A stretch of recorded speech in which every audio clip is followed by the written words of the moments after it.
warahmatullahi wabarakatuh. Baiklah, di video kali ini kita akan membahas tentang rancangan pembelajaran matematika.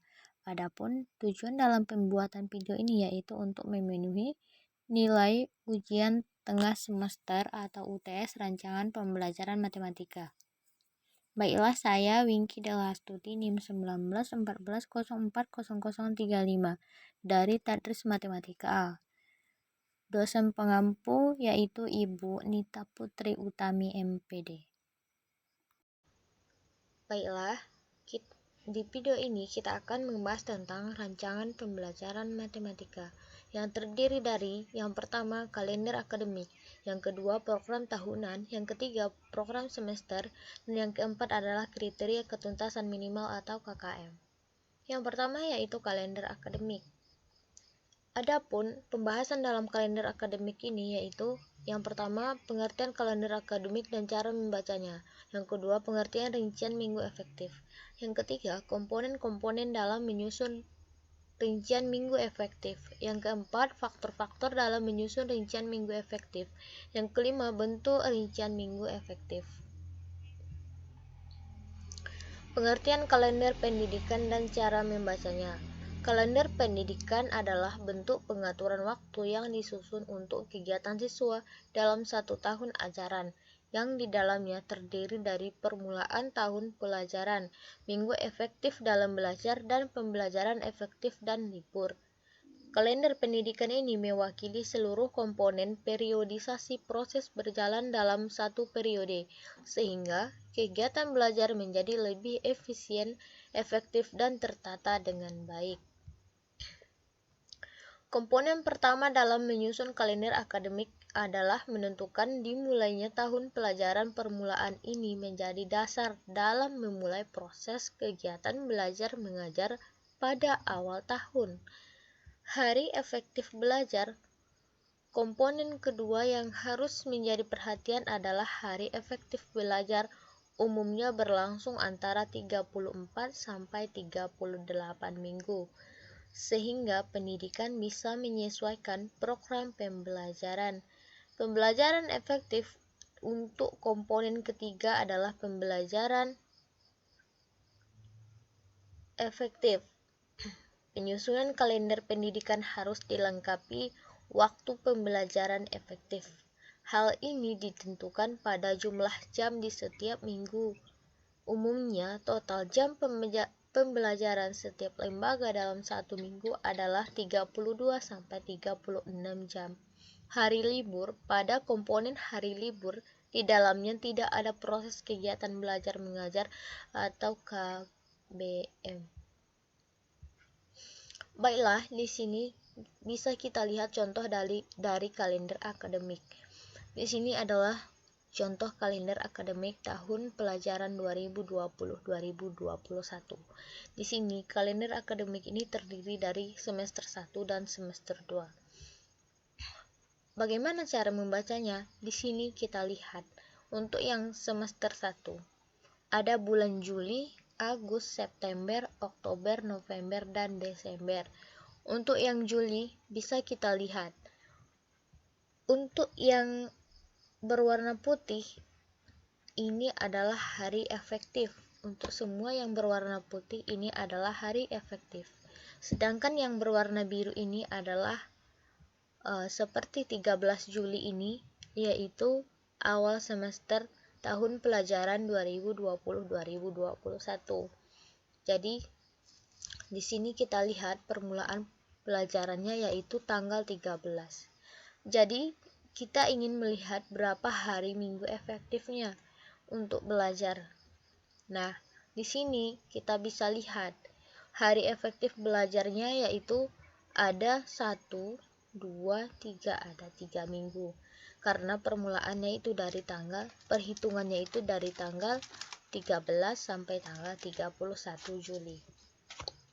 Nah, untuk bulan Agustus, di sini kita lihat berapa minggu efektifnya. 1, 2, 3, 4. Nah, di sini ada 4 minggu efektifnya. Nah, bisa kita lihat di sini ada yang berwarna merah, itu menandakan tanggal merah dan cuti bersama. Untuk yang September, kita bisa lihat ada 1, 2, 3, dan 4. Ada 4 minggu. Sedangkan semua dalam bulan September ini dalam kalender tercantum ada 5 minggu. Namun untuk yang berwarna oranye ini adalah hari libur. Hari penilaian tengah semester. Maaf, bukan hari libur. Hari penilaian tengah semester. Nah, bisa kita lihat di sini tanggal 14 sampai 19 September adalah penilaian tanggal semester. Jadi, di tanggal ini kita anggap tidak ada pembelajaran yang efektif. Jadi, dalam bulan September ini yang efektif belajarnya hanya 4 minggu, sedangkan 1 minggu adalah tidak efektif. Nah, kita lihat bulan Oktober. Bulan Oktober ada 1, 2, 3, 4, ada 4 minggu. Sedangkan tanggal merahnya di sini ada tanggal 29 dan 30. Nah, tanggal ini menandakan tanggal merah dan cuti bersama. Nah, kita lihat tanggal November. November ada 1, 2, 3, 4. Ada 4 minggu efektif. Sedangkan Desember di sini ada 1 minggu efektif, sedangkan ini adalah yang dari tanggal 7 sampai 12 itu adalah penilaian akhir semester. Berarti di sini ada penilaian akhir semester. Sedangkan dari tanggal 14 sampai tanggal 26, dari tanggal 21 sampai tanggal 2 Juni adalah libur semester. Nah, untuk yang semester 2 juga begitu untuk cara membaca kalender akademiknya.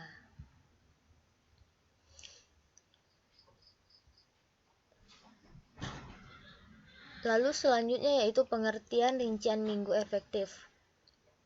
Minggu efektif belajar adalah jumlah minggu kegiatan belajar untuk setiap tahun pelajaran pada setiap satuan pendidikan.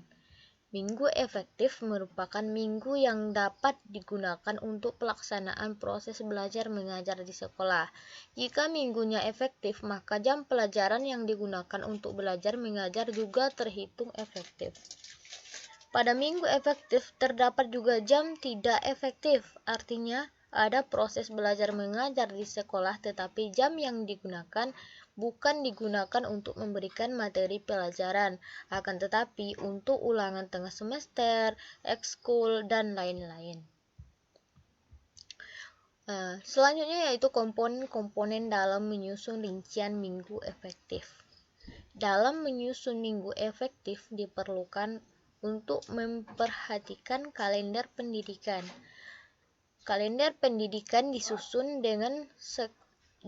oleh sekolah sesuai dengan kebutuhan daerah, karakteristik sekolah, kebutuhan peserta didik dan masyarakat dengan mengacu pada ketentuan yang ditetapkan dalam standar isi. Nah, di sini kita bisa lihat faktor-faktor yang perlu diperhatikan dalam menyusun rincian minggu efektif. Ini ada beberapa faktor. Yang pertama yaitu penentuan jumlah minggu. Yang kedua yaitu penentuan jumlah minggu efektif pada setiap bulan dalam semester atau tahun pelajaran dengan melihat kalender pendidikan. Yang ketiga, penyebaran jumlah dalam pelajaran pada setiap unit pelajaran yang telah ditetapkan sebelumnya. Yang keempat, pengalokasian jam pelajaran.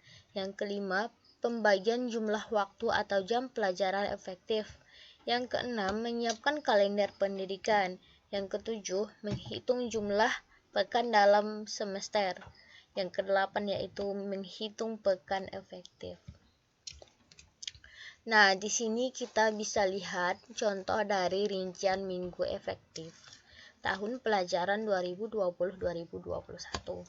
Nah, seperti yang kita jelaskan tadi dalam kalender pendidikan, di bulan Juli ini kita tadi mendapat 4 minggu efektif. Jadi ada 4 minggu efektifnya, yang tidak efektifnya itu adalah 0. Nah, untuk yang bulan Agustus juga ada jumlah minggunya 4, namun minggu efektifnya hanya 3. Yang September juga ada 5, namun yang minggu efektifnya ada 4, minggu tidak efektifnya ada 1. Yaitu minggu kedua adalah pelaksanaan ya, minggu keduanya yaitu adalah PTS, begitu juga sampai bulan Oktober, November, Desember. Nah, untuk menghitung berapa minggunya kita bisa baca dari kalender akademik yang pertama tadi. Nah, ini untuk yang semester keduanya. Untuk yang semester kedua ini cara membacanya juga sama, namun kegiatan-kegiatan yang dicantumkan seperti pada bulan Maret ini ada minggu pertama PTS dan minggu ketiganya adalah US.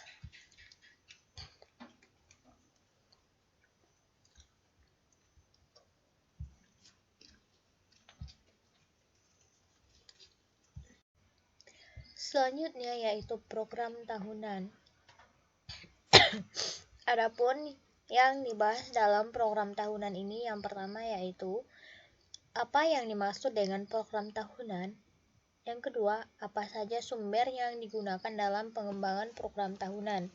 Yang ketiga, apa saja komponen program tahunan. Yang keempat, bagaimana penyusunan program tahunan.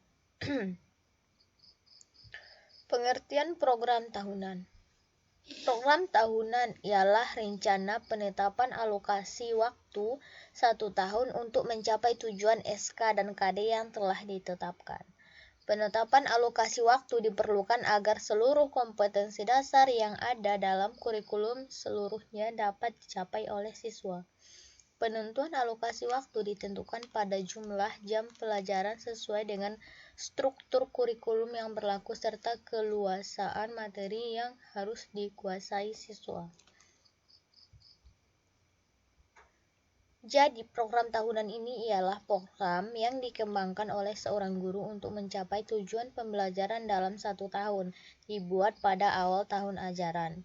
Tujuan penyusunan program tahun ini ialah untuk menata materi secara logis, sistematis, dan hierarkis, mendistribusikan alokasi waktu untuk setiap pokok bahasan, mendorong proses pembelajaran menjadi efektif dan efisien berdasarkan tujuan yang telah ditetapkan, memudahkan guru untuk mengetahui target kurikulum per pokok bahasan atau per bulan.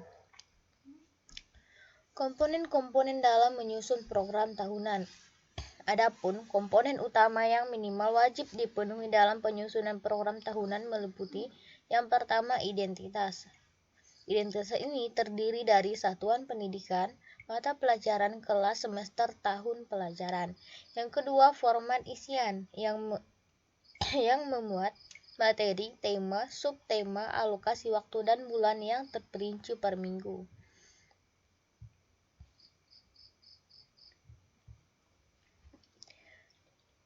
Dikutip dari buku Darwin Shah, bahwasanya komponen program tahunan terdiri dari 5 komponen yaitu identifikasi. Yang pertama identifikasi, yang kedua yaitu standar kompetensi atau kompetensi inti.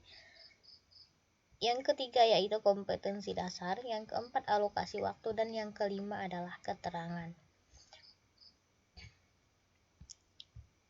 Faktor-faktor yang diperhatikan dalam menyusun program tahunan. Yang pertama, kurikulum. Yang kedua, kondisi sekolah. Yang kedua yaitu kondisi sekolah. Yang ketiga, kemampuan dan pengembangan siswa. Yang keempat yaitu keadaan guru. Fungsi dari program tahunan itu sendiri yaitu yang pertama untuk mengorganisir pembelajaran agar dapat berjalan dengan maksimal. Yang kedua, sebagai pedoman dalam menyusun program semester, program suatu pelajaran, dan juga sebagai persiapan dalam mengejar agar lebih rapi dan terorganisir secara lebih matang. Yang ketiga, yaitu sebagai gambaran hal-hal yang akan dilakukan selama 1 tahun pembelajaran. Yang keempat, yaitu sebagai acuan dalam rangka optimalisasi, efisiensi, dan efektivitas penggunaan waktu belajar efektif yang ada. Langkah-langkah dalam menyusun program tahunan yang pertama yaitu Dilihat berapa jam alokasi waktu untuk setiap mata pelajaran dalam seminggu dan struktur kurikulum seperti yang telah ditetapkan pemerintah. Analisis beberapa minggu efektif dalam satu semester seperti yang telah ditetapkan dalam alokasi waktu efektif. Yang kedua, melalui analisis tersebut dapat ditentukan beberapa minggu yang tersedia untuk pelaksanaan proses pembelajaran. Yang ketiga, menandai hari-hari libur, permulaan tahun pelajaran, minggu efektif belajar, dan waktu pembelajaran efektif per minggu. Hari-hari libur meliputi jeda tengah semester, jeda antar semester, libur akhir tahun, hari keagamaan, hari libur umum termasuk hari-hari besar nasional, dan hari libur khusus. Menghitung jumlah minggu efektif setiap bulan dan semester dalam satu tahun, dan memasukkan dalam format matriks yang tersedia. Selanjutnya yaitu mendistribusikan alokasi waktu yang disediakan untuk suatu mata pelajaran pada setiap KD dan topik bahasanya pada minggu efektif sesuai ruang lingkup cakupan materi, tingkat kesulitan dan pentingnya materi tersebut, serta mempertimbangkan waktu untuk ulangan serta review materi. Secara umum, langkah-langkah dalam menyusun program tahunan antara lain, yang pertama mengidentifikasi jenis kegiatan non-tatap muka atau ujian libur. Yang kedua, menghitung pokok bahasan atau kegiatan tatap muka. Yang ketiga, yaitu menghitung alokasi waktu yang tersedia dari GBPP untuk setiap jenis kegiatan. Nah, ini adalah contoh dari sebuah program tahunan. Kita bisa lihat, ini identitasnya yaitu satuan pendidikannya, kelasnya, mata pelajaran, dan tahun pelajarannya. Kompetensi inti. Yang pertama, KI 1 menghargai dan menghayati ajaran agama yang dianutnya. KI 2-nya yaitu menghargai dan menghayati perilaku jujur, disiplin, tanggung jawab, peduli, toleransi, gotong royong, santun, percaya diri dalam berinteraksi secara efektif dengan lingkungan sosial dan alam dalam jangkau pergaulan dan keberadaan. Dan selanjutnya ada KI 3 dan KI 4. Nah, di sini bisa kita lihat ini untuk semester 1. Dimuat di sini ada kompetensi dasarnya, ada materi pokoknya, konsep esensialnya, ada alokasi waktunya. Dan ini adalah jumlah jam pelajaran yang masuk per minggu. Nah, ini adalah jadwal ujian kompetensi atau ulangan harian. Nah, ini adalah kelanjutan yang tadi. Untuk per kompetensi dasarnya ditulis seperti ini. Tulis serapi mungkin agar tidak terjadi kekeliruan dalam memahami program tahunan tersebut. Selanjutnya yaitu program semester. Pembahasan dalam program semester ini yaitu yang pertama, pengertian program semester. Yang kedua, komponen-komponen program semester. Yang ketiga, unsur-unsur yang diperlukan yang diperhatikan dalam menyusun program semester. Yang keempat yaitu langkah-langkah menyusun program semester. Yang kelima, manfaat program semester. Yang keenam yaitu contoh dari program semester. Kita lihat pengertian program semester. Program semester adalah program pengajaran yang harus dicapai selama satu semester. Selama periode ini diharapkan para siswa menguasai pengetahuan, sikap, dan keterampilan sebagai satu kesatuan utuh. Program semester adalah program yang berisikan garis-garis besar mengenai hal-hal yang hendak dilaksanakan dan dicapai dalam semester tersebut. Program semester merupakan penjabaran dari program tahunan. Isi dari program semester adalah tentang bulan, pokok, bahasan yang hendak disampaikan, waktu yang direncanakan, dan keterangan-keterangan. Komponen-komponen penyusun program semester. Program semester berisi garis-garis besar mengenai hal-hal yang hendak dilaksanakan dan dicapai dalam semester tersebut. Rencana program semester merupakan penjabaran dari program tahunan. Program tahunan disusun untuk menentukan jumlah jam yang diperlukan untuk mencapai kompetensi dasar. Maka dalam program semester diarahkan untuk menjawab minggu keberapa atau kapan pembelajaran akan mencapai kompetensi dasar tersebut dilakukan. Komponen program semester yaitu yang pertama identitas. Di identitas ini terdiri dari nama satuan pendidikan, mata pelajaran, kelas atau semester, tahun pelajaran. Namun isi, yang kedua ada isi. Pada bagian isi terdiri dari materi pokok, KD, alokasi waktu, bulan, dan minggu. Unsur-unsur yang diperhatikan dalam menyusun program semester. Yang pertama, tujuan, kedua pokok bahasan, yang ketiga metode mengajar, yang keempat media dan sumber, yang kelima evaluasi pengajar, yang keenam waktu. Langkah-langkah dalam menyusun program semester. Yang pertama, memasukkan KD, topik, dan subtopik bahasan dalam format program semester. Yang kedua, menentukan jumlah jam pada setiap kolom komentar dan jumlah tatap muka per minggu untuk mata pelajaran. Yang ketiga, yaitu mengalokasikan waktu sesuai kebutuhan bahasan topik dan subtopik pada kolom minggu dan bulan. Yang keempat, membuat catatan atau keterangan untuk bagian-bagian yang membutuhkan penjelasan. Adapun manfaat program semester, yang pertama yaitu mempermudah seorang guru dalam melaksanakan proses pembelajaran selama 1 semester. Yang kedua, sebagai petunjuk arah kegiatan dalam mencapai tujuan pembelajaran yang dilakukan. Yang ketiga yaitu sebagai pola dasar dalam mengatur tugas dan wewenang bagi setiap unsur yang terlibat dalam kegiatan pembelajaran. Yang keempat, sebagai pedoman kerja bagi setiap unsur, baik guru maupun murid. Yang kelima, sebagai alat ukur keefektifan suatu proses pembelajaran, sehingga setiap saat dapat dilakukan ketepatan dan kelambanan kerja. Yang keenam, untuk bahan penyusun data agar terjadi keseimbangan kerja. Yang ketujuh yaitu untuk menghemat waktu, tenaga, alat, dan biaya. Nah, ini adalah contoh salah satu program semester.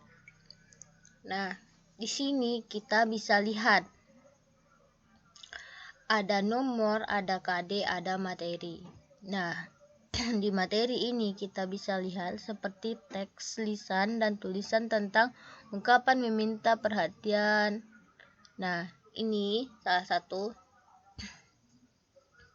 contoh dari program semester. Baiklah, materi selanjutnya yaitu tentang KKM atau kriteria ketuntasan minimal. Adapun pembahasan dalam KKM ini atau kriteria ketuntasan minimal yaitu yang pertama yaitu pengertian KKM, yang kedua yaitu komponen dalam penetapan KKM, yang ketiga prinsip-prinsip dalam penetapan KKM, yang keempat fungsi dari KKM, yang kelima langkah-langkah dalam menetapkan KKM, yang keenam yaitu contoh KKM. Yang pertama, pengertian KKM. Menurut Imas Kurniasih dan Berlinsani, kriteria ketuntasan minimal atau KKM merupakan kriteria ketuntasan belajar minimal yang ditentukan oleh satuan pendidikan dengan mempertimbangkan karakteristik kompetensi dasar yang akan dicapai, daya dukung, dan karakteristik peserta didik. Komponen-komponen dalam penetapan KKM yang pertama yaitu daya dukung sarana. Beberapa indikator ketersediaan daya dukung sarana adalah ketersediaan tenaga sumber daya minimal, sarana dan prasarana pendidik yang sangat dibutuhkan, misalnya biaya operasional pendidikan, manajemen sekolah, dan kepedulian stakeholder sekolah. Yang kedua yaitu kompleksitas. Kompleksitas adalah tingkat kesulitan dari masing-masing mata pelajaran yang dapat ditentukan melalui forum musyawarah guru mata pelajaran atau MGMP. Tingkat sekolah dengan memperhatikan hasil analisis jumlah KD, kedalaman KD, keluasan KD, dan tidak perlu tidaknya pengetahuan pasar. Yang ketiga yaitu indeks siswa atau kemampuan rata-rata siswa. Prinsip penetapan KKM. Prinsip penetapan KKM merupakan kegiatan pengambilan keputusan yang dapat dilakukan secara kualifikasi dan kualitatif. Dilakukan melalui analisis ketuntasan belajar minimal pada setiap indikator dengan memperhatikan kompleksitas, daya dukung, indeks KKM. Setiap KD merupakan rata-rata indikator yang terdapat dalam KD tersebut. KKM setiap SK merupakan rata-rata KD yang terdapat dalam SK tersebut. KKM mata pelajaran merupakan rata-rata dari semua KKM SK yang terdapat dalam satu semester atau 1 tahun pembelajaran. Fungsi kriteria ketuntasan minimal yang pertama yaitu sebagai acuan bagi peserta didik dalam menyiapkan diri mengikuti penilaian mata pelajaran. Yang kedua yaitu merupakan target satuan pendidikan dalam mencapai kompetensi setiap mata pelajaran sebagai acuan bagi pendidik dalam menilai kompetensi peserta didik. Yang ketiga yaitu sebagai bagian dari komponen melakukan evaluasi program pembelajaran di sekolah. Yang keempat yaitu merupakan kontrak pedagogik antara pendidikan dengan peserta didik dan satuan pendidikan dengan masyarakat. Langkah-langkah dalam penetapan KKM yang pertama yaitu guru dan kelompok guru merupakan KKM mata pelajaran dengan mempertimbangkan 3 aspek kriteria yaitu kompleksitas, daya dukung, sarana, dan indeks siswa. Hasil penetapan KKM indikator berlanjut pada KD dan SK sehingga KKM mata pelajaran hasil penetapan KKM disahkan oleh kepala sekolah dan dijadikan patokan guru dalam penilaian. Yang kedua yaitu KKM yang telah ditetapkan disosialisasikan kepada pihak yang berkepentingan seperti siswa, orang tua, dinas pendidikan. KKM dicantumkan dalam LBH dan pada saat hasil penilaian dilaporkan kepada orang tua siswa. Ini adalah contoh dari penerapan KKM. Yang pertama yaitu bisa kita lihat di sini ada aspek yang dianalisis. Kemudian kriteria penskoran. Aspek analisis ini terdiri dari kompleksitas, daya dukung, dan indeks siswa. Sedangkan kriteria penskorannya adalah tinggi, sedang, rendah. Di sini bisa kita lihat kompleksitasnya tinggi nilainya 1, sedang nilainya 2, rendah nilainya 3. Daya dukung tinggi nilainya 3, sedang nilainya 2, rendah nilainya 1. Indeks siswa tinggi nilainya 3, sedang nilainya 2, rendah nilainya 1.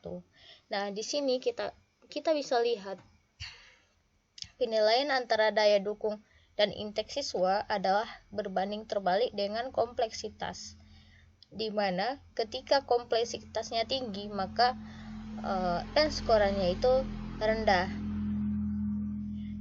Namun ketika tiba di daya dukung dan indeks siswa, kriteria penskorannya tinggi maka nilainya juga tinggi. Jika indikator memiliki kompleksitas yang tinggi, daya dukung tinggi, dan indeks peserta didik sedang, maka nilai KKM-nya adalah 1 ditambah 3 ditambah 2 per 9 dikali 100 sama dengan 66,7. Karena KKM merupakan angka bulat, maka KKM-nya adalah 67. Mungkin sekian penjelasan dari saya di video ini. Salah dan janggal mohon diberi maaf. Mohon maaf atas segala kekurangan. Wassalamualaikum warahmatullahi wabarakatuh.